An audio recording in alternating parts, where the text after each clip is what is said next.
Murder politics ತುಂಬಾ ಜೋರಾಗ್ತಾ ಇದೆ. ಯಾವ ರೀತಿಯಲ್ಲಿ ಹೋಗಿ ತಲುಪ್ತಾ ಇದೆ ಅಂತ ನೋಡೋಣ. ಲೋಕಸಮರದ ಹೊತ್ತಲ್ಲಿ ಈಗ ಮರ್ಡರ್ ಪಾಲಿಟಿಕ್ಸ್ ಜೋರಾಗಿದೆ. ನೇಹಾ ಕೊಲೆ ಕೇಸ್ನಲ್ಲಿ ಕಾಂಗ್ರೆಸ್ ಬಿಜೆಪಿಯ ಮಧ್ಯೆ ಮುಸ್ಲಿಂ ಫೈಟ್ ಜೋರಾಗಿದೆ. ಮುಸ್ಲಿಮರು ಓಡಿ ಹೋಗಬೇಕು ಅಂತ ಮಾನಸಿಕ ಹಿಂಸೆ ಕೊಡಲಾಗ್ತಾ ಇದೆ. ಸರ್ವ ಜನಾಂಗದ ಶಾಂತಿಯ ತೋಟ ಅಂತ ಡಿಸಿಎಂ ಡಿಕೆ ಶಿವಕುಮಾರ್ ಅವರು ಹೇಳಿದ್ದಾರೆ. ಡಿಕೆ ಶಿವಕುಮಾರ್ ಹೇಳಿಕೆಗೆ ಬಿಜೆಪಿ ಕೌಂಟರ್ ಅಟ್ಯಾಕ್ ಅನ್ನ ಮಾಡಿದೆ. ಇದು ತಲೆ ತಿರುಕನ ಮಾತು. ನಾವೆಲ್ಲ ಒಂದೇ ತಾಯಿಯ ಮಕ್ಕಳು ಅಂತ ಯಡಿಯೂರಪ್ಪನವರು ಹೇಳಿದ್ದಾರೆ. ಕಾಂಗ್ರೆಸ್ನವರು ಬಹುಸಂಖ್ಯಾತರ ವಿರೋಧಿಗಳು ಅಂತ ಅಶ್ವಥ್ ನಾರಾಯಣ ಅವರು ಹೇಳಿದ್ದಾರೆ. ಅಲ್ಪಸಂಖ್ಯಾತರ ತುಷ್ಟೀಕರಣಕ್ಕೆ ನಿಂತಿದೆ ಅಂತ ವಿಜಯೇಂದ್ರ ಅವರು ವಾಗ್ದಾಳಿಯನ್ನ ಮಾಡಿದ್ದಾರೆ. ಶಾಂತಿಯ ತೋಟ ಅವರು ಮುಸ್ಲಿಮ್ಸ್ ಬಾಂಧವರಿಗೆ ಅವ್ರಿಗೆಲ್ಲ ಕೂಡ ಮಾನಸಿಕವಾಗಿ ಹಿಂಸೆ ಕೊಟ್ಬಿಟ್ಟು ಈ ದೇಶ ಓಡೋಗ್ಬೇಕು ಅಂತ ಚಿತ್ರಹಿಂಸೆ ಕೊಡ್ತಾ ಇದ್ದಾರೆ. ಸರ್ವ ಜನಾಂಗದ ಶಾಂತಿಯ ತೋಟ.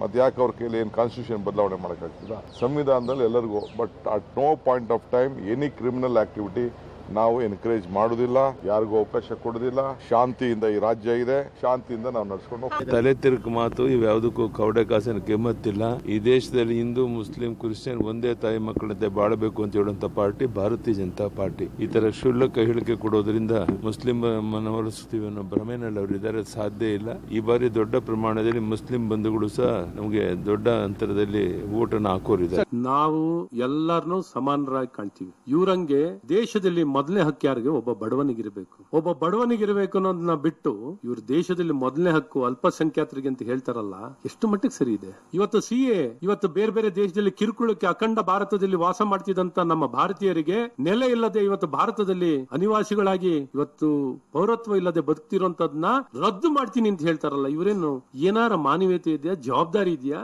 ಈ ನಾಗರಿಕರ ಬಗ್ಗೆ ಕಾಳಜಿನೂ ಇಲ್ಲದಂತ ಈ ಪಕ್ಷ ಓಲೈಕೆ ರಾಜಕಾರಣವನ್ನ ಭಯೋತ್ಪಾದಕನ ಆಗಿರುವಂತದ್ನ ಯಾವತ್ತೂ ಖಂಡಿಸಲಿ. ಈ ಕಾಂಗ್ರೆಸ್ ಪಕ್ಷವನ್ನ ಎಲ್ಲೋ ಒಂದ್ ಕಡೆ ದೇಶದ ಹಿತಕ್ಕಿಲ್ಲ, ಅವರು ದೇಶ ವಿರೋಧಿಗಳು ಅಂತ ನನ್ನ ಆಂಟಿ ಸೊಸೈಟಿ ಆಗಿದ್ದಾರೆ, ಸಮಾಜಕ್ಕೆ ವಿರುದ್ಧವಾಗಿದ್ದಾರೆ, ಬಹುಸಂಖ್ಯಾತರ ವಿರುದ್ಧವಾಗಿದ್ದಾರೆ, ಬಡವರ ವಿರುದ್ಧವಾಗಿದ್ದಾರೆ ಅನ್ನೋದನ್ನ ಬಹಳ ಸ್ಪಷ್ಟವಾಗಿ ಹೇಳಕ್ ಇಷ್ಟಪಡ್ತೀನಿ. ನೋಡ್ರಿ, ನಾವು ಮುಸ್ಲಿಮರ ಬಗ್ಗೆ ಮಾತನಾಡ್ತಾ ಇಲ್ಲ. ಯಾರು ದೇಶದ್ರೋಹಿಗಳಿದ್ದಾರೆ, ಯಾರು ಇವತ್ತು ಕೊಲೆಗಡಕರಿದ್ದಾರೆ, ಅವರಿಗೆ ರಕ್ಷಣೆ ಕೊಡ್ತಕ್ಕಂತ ಕಾಂಗ್ರೆಸ್ ಸರ್ಕಾರಕ್ಕೆ ಇವತ್ತು ನಾವು ಮಾತನಾಡ್ತಾ ಇರ್ತಕ್ಕಂಥದ್ದು. ಅಲ್ಪಸಂಖ್ಯಾತರು ಇವು ವಿರೋಧಿಗಳು ಭಾರತೀಯ ಜನತಾ ಪಾರ್ಟಿ ಏನಲ್ಲ.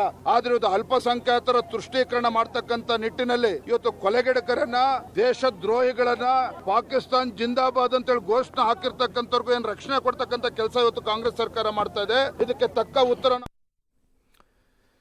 ಎಲ್ಲವೂ ಕೂಡ ಸಂಘರ್ಷ, ಎಲ್ಲವೂ ಕೂಡ ಚುನಾವಣೆಗಾಗಿ. ಸಂಘರ್ಷ ಚುನಾವಣೆ ಮುಗಿಯುವವರೆಗೂ ಕೂಡ ಇರುತ್ತೆ. ಈ ಮಾತುಗಳು ಚುನಾವಣೆ ಮುಗಿಯುವವರೆಗೂ ಕೂಡ ವಿಪರೀತಕ್ಕೆ ಹೋಗುತ್ತೆ. ಈ ರೀತಿ ನೇರ ವಾಗ್ದಾಳಿಗಳು ಇನ್ನೂ ಹಲವು ಹಂತಗಳಿಗೆ ಹೋಗುತ್ತೆ. ಇದು ಚುನಾವಣೆಯ ಮಾತುಗಳು. ಎಲ್ಲರೂ ಕೂಡ ಚುನಾವಣೆಗೋಸ್ಕರನೇ ಮಾತನಾಡ್ತಾ ಇರೋದು. ಅದರ ಮಧ್ಯದಲ್ಲಿ ಬಲಿಯಾಗ್ತಾ ಇರೋದು ಸಾರ್ವಜನಿಕರು.